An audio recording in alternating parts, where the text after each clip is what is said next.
Politique, en effet, spéciale élection départementale sur notre plateau, 3 minutes pour convaincre.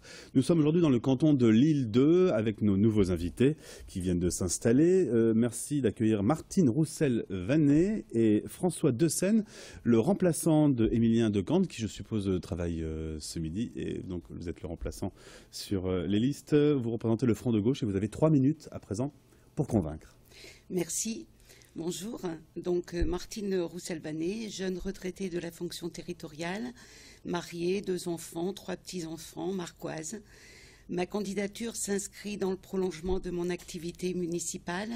Je suis conseillère donc depuis 2005. À l'écoute de la population de ma commune, mais aussi des villes avoisinantes, je situe donc mon action dans la proximité et dans le suivi des dossiers personnels et techniques.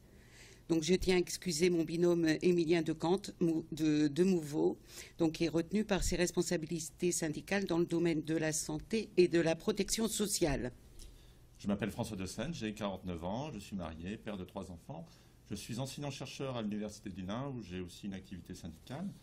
J'habite Marcq-en-Barœul et j'étais candidat aux dernières élections municipales sur la liste Front de gauche L'Humain d'abord, conduite par Martine Roussel. Je suis le candidat remplaçant d'Émilien Decante et préoccupé par les questions d'éducation. Je suis également suppléant au conseil d'administration du collège Rouge-Bar à Marcq-en-Barœul. Donc le conseil général ou département maintenant invite toutes les suit toutes les personnes donc de la naissance à la fin de vie.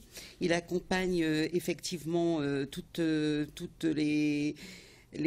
les nordistes au niveau des bénéficiaires du RSA, de l'APA, mais aussi des handicapés. Et je voudrais dire qu'il ne faut surtout pas stigmatiser les bénéficiaires du RSA parce que de l'argent, il y en a. Ça ne manque pas avec l'évasion fiscale qui équivaut à peu près à 50 à 80 milliards d'euros par an et au niveau national. Alors, à nos yeux, les politiques d'austérité des gouvernements successifs ont plongé les plus modestes d'entre nous dans des difficultés grandissantes. Pour ce qui est du service public d'enseignement, les collèges publics gérés par notre département est souvent vétustes.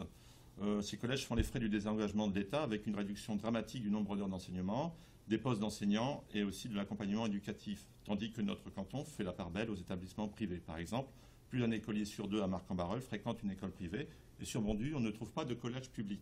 Dans ces conditions, nous soutenons une proposition forte du Front de gauche, la mise en place d'un nouveau plan collège dans notre département avec la reconstruction de 20 établissements publics, notamment le nouveau collège Rouge-Bar à Marcq-en-Barœul, pour laquelle la date de début des travaux reste pour nous énigmatique. Merci, le temps passe vite sur notre plateau.